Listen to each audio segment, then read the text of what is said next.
Dear students, in the last lecture we have discussed about the two types of compartment modeling, that is quaternary, mammillary. हम लोगों ने इन दोनों के बारे में डिस्कस किया था, quaternary मॉडल क्या होता है, mammillary मॉडल क्या होता है. उसके बाद हम लोगों ने ये डिस्कस किया था कि one compartment open model IV administration हो या एक्स्ट्रावास्कुलर एडमिनिस्ट्रेशन हो या टू कंपार्टमेंट्स हो, तो उसको हम कैसे रिप्रेजेंट करेंगे डायग्रामेटिकली, डायग्राम से उसको कैसे रिप्रेजेंट करेंगे, तो ये हमने आपको पिछली क्लास में डिस्कस किया था. Now come to one compartment open model IV bolus administration.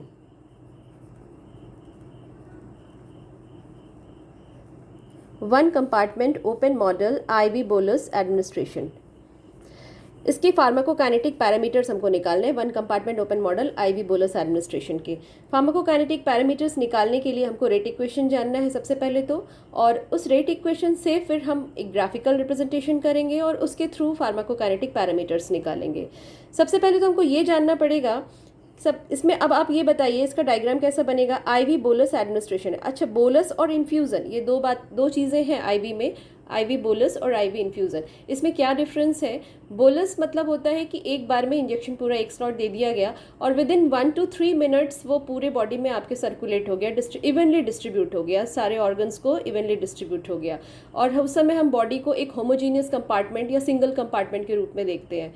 Infusion के केस में वही ड्रग से मतलब उसी रूट से दिया जाता है, आईवी रूट से ही दिया जाता है. कोई ज़रूरी नहीं है सेम ड्रग हो, डिफरेंट ड्रग्स हो सकते हैं, बट इन्फ्यूज़न के फॉर्म में, दैट मीन्स ड्रिप के फॉर्म में, ड्रॉप बाय ड्रॉप वो आपके ब्लड में आते रहता है. तो ये डिफरेंस है दोनों में, एक आईवी बोलस हो गया, दूसरा आईवी इन्फ्यूज़न हो गया. हम लोग अभी यहाँ पर आईवी बोलस को डिस्कस कर रहे हैं. तो इसके लिए पहले हम लोग एक डायग्राम बना लेते हैं कि किस तरीके से इसको हम डायग्रामेटिकली रिप्रेजेंट कर सकते हैं. तो चूँकि आईवी का केस है तो इसलिए सिंगल कंपार्टमेंट ही होगा, और इसमें इस सिंगल कंपार्टमेंट में ब्लड एंड अदर टिश्यूज़ रहेंगे जो कि हाईली परफ्यूज्ड ऑर्गन्स हैं. अब इसमें ड्रग आएगा कि नहीं आएगा, एब्जॉर्प्शन होगा कि नहीं. No, there will be no absorption. Why? Because the drug is directly coming inside the blood, so there will be no absorption rate constant. There will be only elimination rate constant, that is K. अब यहाँ पर rate equation क्या होगा. The change in the amount of the drug. What is the amount of the drug? Amount of the drug is denoted by x. So the change in the amount, the rate of change in the amount of drug, that will be equal to rate in कितना आया और कितना निकला. जितना आया उसमें से जितना निकल गया उसको आप माइनस करोगे तो that will be the change in the rate of change in the amount of drug. So that is rate in, rate out. Rate in कुछ नहीं है यहाँ पे, चूँकि यहाँ पे डायरेक्टली ड्रग एब्जॉर्ब हो रहा है ब्लड में, तो कुछ भी नहीं है rate in. So rate in will be zero and rate out is. अब पहले हमको ये देखना है कि ये रेट कौन सा है. ये जो एलिमिनेशन रेट है यहाँ पर वो आइदर ज़ीरो है, ज़ीरो ऑर्डर फॉलो कर रहा है कि फर्स्ट ऑर्डर फॉलो कर रहा है. अब आपको थोड़ा सा रेट काइनेटिक्स की तरफ लेके जाऊँ तो आपने रेट काइनेटिक्स में पढ़ा है dx upon dt that is equal to constant k x to the power n. ठीक है, n denotes the order of the reaction. अगर ये फर्स्ट ऑर्डर है then it will be 1, if it is zero order then it will be 0. So अगर suppose ये first order है, first order का मतलब होता है कि the change in the concentration of the drug पर unit time, that is the rate of change of concentration of drug, that is directly proportional to the concentration of the initial concentration of the drug. So यहाँ पर first order, ये मैं आपको बता दूँ कि absorption हो, जितने भी एब्जॉर्प्शन होता है वो मेनली फर्स्ट ऑर्डर को ही फॉलो करते हैं, इसलिए यहाँ पर n will be equal to 1. So dx by dt will be equal to kx. Okay, तो फर्स्ट ऑर्डर ही फॉलो करेगा. So rate out will be equal to, चूँकि रेट आउट मतलब हो रहा है ये बाहर, यहाँ पे रेट कांस्टेंट क्या है, एलिमिनेशन रेट कांस्टेंट के ई, तो इसलिए हम के ई ही लेंगे, और बाकी जो remaining amount of drug present in the body that is x, so minus के e x. So the rate equation becomes dx by dt is equal to minus के ई एक्स. ओके, अब हम इसको इंटीग्रेट करेंगे. Integration का एक fundamental चीज़ है, general integration पहले आपको थोड़ा सा समझा दूँ. dx बाई एक्स को अगर आप इंटीग्रेट करोगे तो इसका वैल्यू आता है ln x. ln का मतलब होता है नेचुरल लॉग, और इसको हम ln x is equal to log to the base e, log of x to the base e and its value is equal to 2.303 log of x to the base 10। तो ये values आपको आगे कहीं ना कहीं काम आएंगी, इसलिए इस चीज़ को ज़रूर ध्यान दीजिएगा। और दूसरा है सिंपली सपोज dt को आपको इंटीग्रेट करना है, then it will simply come out to be t। अब इसी फंडामेंटल चीज़ को हम यूज़ करेंगे यहाँ पर। सो x के जितने भी हैं एरिया, मतलब जितने भी पार्ट्स हैं x वाले, उसको हम एक तरफ कर लिए। dx/x is equal to minus ke dt। इसको इंटीग्रेट किया हमने from initial concentration x0 is the initial concentration नहीं, कंसंट्रेशन और अमाउंट दोनों में डिफरेंस होता है, और ये डिफरेंस भी मैं आपको समझा दूँ। vd is equal to x upon c। What is vd? vd is the volume of distribution that is equal to amount upon concentration of the drug. इस फॉर्मूला को भी याद रखिएगा, ये भी आगे अभी आपको काम आने वाला है। Then initial amount of the drug that is x0, final amount x ही मानते हैं, जो कि एट टाइम t टाइम पर x अमाउंट ड्रग हमारे बॉडी में रहता है। और dt को भी इंटीग्रेट करेंगे, लिमिट लेंगे। x0 किस समय रहेगा, इनिशियल अमाउंट कब रहेगा, जब टाइम आपका 0 रहेगा। when t is equal to 0 then amount of the drug in the body is x0 and at time t the amount of the drug in the body is x। so इसको आप integrate करेंगे तो अपर limit minus lower limit, तो क्या है, dx/x की value होती है ln x, तो हम यहाँ पे ln x minus ln x0, ठीक है, upper limit minus lower limit, that is equal to minus के ई, और अपर लिमिट क्या है, t माइनस 0। क्लियर है? नाउ इसको फिर नेक्स्ट स्टेप में लिख सकते हैं ln x minus ln x0 is equal to minus के ई टी। ठीक है, अब ln x की वैल्यू आप यहाँ पे देख रहे हो क्या लिखा है, ln x that is natural log, that is log to the base e of x, log of x to the base e and that is equal to 2.303 log of x to the base 10। तो अब हम इसको convert करेंगे log base 10 में। Normally जितने भी log हम लोग यूज़ करते हैं वो सारे base 10 के संदर्भ में ही रहते हैं, तो यहाँ पर भी हम इसको बेस 10 के रूप में कन्वर्ट करेंगे। और इसको जनरली सिंपली लिखा जाता है, तो 10 डिनोट नहीं किया जाता है। जो आप बुक्स में पढ़ते होगे, लॉग वगैरह जहाँ भी पढ़ते होगे, उसमें आप देखोगे कि 10 को डिनोट नहीं किया जाता उसमें। तो इसको हम सिंपली लिख सकते हैं, that is equal to 2.303 common निकाल लीजिए, that is log of x minus log of x0 that is equal to minus के ई टी।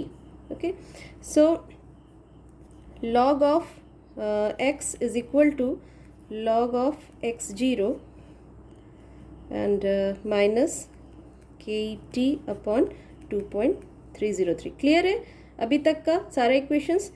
एक आपका ये इक्वेशन है, this is the first equation and this is your second equation, इसी equation से ये आया है। अब हम इसको ग्राफिकली रिप्रेजेंट करेंगे। अब ग्राफ के संदर्भ में एक बात और कहना चाहूँगी, सिंपली जैसे हम ग्राफ बनाते हैं तो लीनियर इक्वेशन क्या होता है, y is equal to m x plus c. इसका ग्राफ आप कैसे बनाएंगे, इधर y एक्सेस लेंगे, इधर x एक्सेस लेंगे, ठीक है, और m क्या है, स्लोप है, और चूंकि m पॉजिटिव है, इसके आगे प्लस साइन है, तो इसीलिए ये अपवर्ड डायरेक्शन में जाएगा। और c क्या है, that is the intercept, this is intercept, this is slope. So intercept y axis पे रहता है, तो यहाँ से ये ग्राफ इस टाइप से जाएगा। This is the linear equation और इस तरीके से ग्राफ बनेगा। This is the intercept on y axis c and the slope को कैसे कैलकुलेट करते हैं ये भी आपको पता होगा। कोई भी दो पॉइंट आप ले लीजिए y एक्सिस पे और उसी के कॉरस्पॉन्डिंग कोई दो पॉइंट आप x एक्सिस पे ले लीजिए, मतलब सेम पॉइंट्स पे। तो suppose this is y1, this is y2 और उसके कॉरस्पॉन्डिंग इधर x2 है और ये x1 है, तो y2 minus y1 upon x2 minus x1, this is the slope and this is क्या है यहाँ पे स्लोप, दैट इज़ m। तो ये इक्वेशन को आपको ध्यान रखना पड़ेगा कि अगर कोई भी लीनियर इक्वेशन है तो y is equal to m x plus c के फॉर्म में है, तो y एक्सिस पे y डालेंगे और x एक्सिस पे x को रखेंगे। m डिनोट्स द स्लोप जो कि आप ऐसे कैलकुलेट कर सकते हैं, और c is the intercept on the y axis. Now come to this equation. ये आपको एक इक्वेशन मिल गया है, log x is equal to log of x0 minus K T upon 2.303। क्या आपको लग रहा है कि ये लीनियर इक्वेशन है? देखिए, अब देखिए मैं बताती हूँ कैसे linear equation. This is y, t x के लिए डिनोट कर रहा है, t के बगल में मल्टीप्लिकेशन इसके जो फैक्टर है उसका वो m को डिनोट कर रहा है, ठीक है, and this one is denoting c। So अब ये देखिए y is equal to minus m x plus c के फॉर्म में ये आ गया है। Minus m x plus c का मतलब क्या हुआ? स्लोप ऊपर जाएगा कि नीचे आएगा? स्लोप नीचे जाएगा, ठीक है। अब इसका अगर हम ग्राफ प्लॉट करें, इसका ग्राफ अगर हम प्लॉट करें तो y की जगह पे क्या लिखेंगे? log ऑफ x, x0 की जगह ये ये तो इंटरसेप्ट है, x एक्सिस पे क्या लेंगे? टाइम, और c इंटरसेप्ट है किस पे? y एक्सिस पे, और स्लोप नेगेटिव है, माइनस है, मतलब ऊपर से नीचे आ रहा है। तो this is log of x0, and जो नीचे आ रहा है तो उसका स्लोप क्या होगा? स्लोप की वैल्यू क्या है? माइनस के ई अपॉन 2.303। माइनस यहाँ डिनोट नहीं करेंगे क्योंकि ऑटोमेटिकली जब आप स्लोप निकालोगे तो ये माइनस आएगा ही।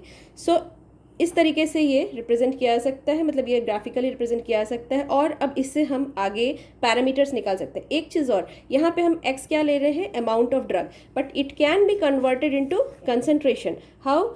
x is equal to VDC, तो x की जगह पे हम VDC भी रख सकते हैं, यहाँ पे भी VDC रख सकते हैं, यहाँ पे भी VDC रख सकते हैं, और उसके हिसाब से इसको कंसंट्रेशन के फॉर्म में भी कन्वर्ट किया जा सकता है। कई बुक्स में आप देखोगे log c is equal to log of C0 minus K T upon 2.303 ऐसे भी लिखा हुआ है। तो आप इसको कंसंट्रेशन के फॉर्म में भी कन्वर्ट कर सकते हैं, अमाउंट के फॉर्म में भी हो सकता है, या फिर log of c is equal to log of C0 minus K T upon 2.303, इस तरीके से भी रखा जा सकता है, ठीक है। दोनों ही आपके क्या हैं? लीनियर इक्वेशंस हैं, चाहे ये लिखें, और उसके बाद फिर आप उसको ग्राफिकली रिप्रेजेंट कर सकते हैं। अब हमको फार्माकोकाइनेटिक पैरामीटर्स निकालने हैं, तो चलिए फार्माकोकाइनेटिक पैरामीटर्स में पहला फिर से इस ग्राफ को एक बार ड्रॉ करके देखते हैं।